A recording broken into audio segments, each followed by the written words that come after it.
Nike continues to blend sport heritage with modern fashion, and the Total 90 Shox Magia is a perfect example. Known for previewing standout Nike releases, stylist and fashion insider Veneda Carter helped introduce this silhouette by merging classic soccer design with the bold Shox cushioning system.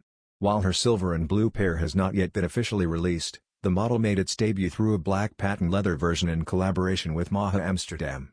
Now, a new Sail Pale Ivory colorway gives us a clearer look at the shoe entering Nike's main lineup. The design features soft off-white quilted leather uppers, paired with synthetic panels at the toe and heel for structure and durability. The Shox units are slightly lower than earlier designs but still provide a subtle platform feel, aligning with today's slim sole trend while keeping Nike's signature tech visible.